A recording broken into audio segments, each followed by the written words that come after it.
রব্বুল আলামিন কোরআনে কারীমের মধ্যে বলেছেন আল্লাহু লা ইলাহা ইল্লা হুয়াল হাইয়ুল কাইয়্যুম।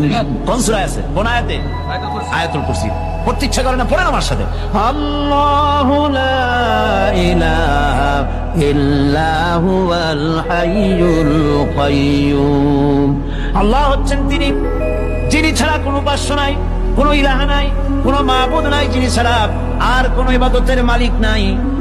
আর যিনি হচ্ছেন সদা জাগ্রত চিরঞ্জীব, সার্বভৌমত্বের একচ্ছত্র মালিক, যিনি সদা জাগ্রত চিরঞ্জীব, তিনি হচ্ছেন আল্লাহ।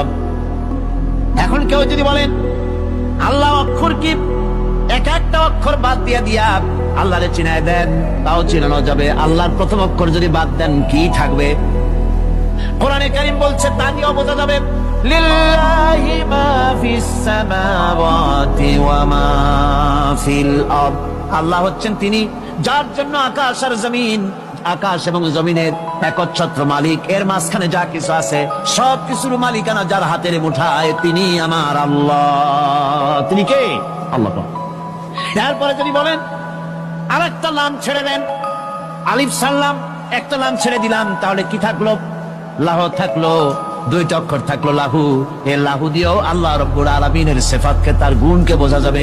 লাহু মাকালিদুস সামাওয়াতি ওয়াল আরদ। আল্লাহ পাক বলেন আসমান এবং জমিনের রিজকের চাবিকাঠি আল্লাহ পাকের হাতে, যাকে খুশি তিনি পর্যাপ্ত রিজেক দান করেন।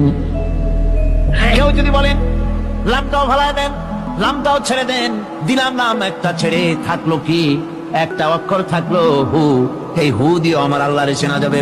ওয়া হুয়াল গফুরুল ওয়াদুদুল আরশিল মাজিদ ফাআলুল লিমা ইউরিদ। আমার আল্লাহ হচ্ছেন তিনি যিনি ক্ষমাশীল, যিনি দয়াবান, যিনি বান্দাকে মহব্বত করেন, যিনি হচ্ছেন আরশে আসিমের মালিক। তিনি হচ্ছেন সেই মহান সত্তা যিনি যা খুশি তাই করতে পারেন। সুতরাং আল্লাহ হচ্ছেন এমন এক লফজ, এমন এক নাম, এমন এক ইসমে জাত যার কোনো বিকল্প নাই, যা অনুবাদ করে আল্লাহকে স্রষ্টা বললে এটা সারবে না, সৃষ্টিকর্তা বললে সারবে না। আল্লাহ পাকের নামের বিরাট বিশাল ব্যাপক অর্থ রয়েছে। সুতরাং আল্লাহকে আল্লাহই বলতে হবে। আল্লাহকে কি বলতে হবে? আল্লাহ আল্লাহ আল্লাহ। কত মজাই নামে, সুবহানাল্লাহ ওয়া বিহামদিহি, কত মজাই নামে। আল্লাহ রাব্বুল আলামিন বলেন, আমরা শুরু করছি সূরা ফাতিহা। অভিনন্দন পত্র দিচ্ছি, কারে দিচ্ছি? আল্লাহ পাককে দিচ্ছি। শেখানো ভাষা দিয়ে রব্বুল আলামিন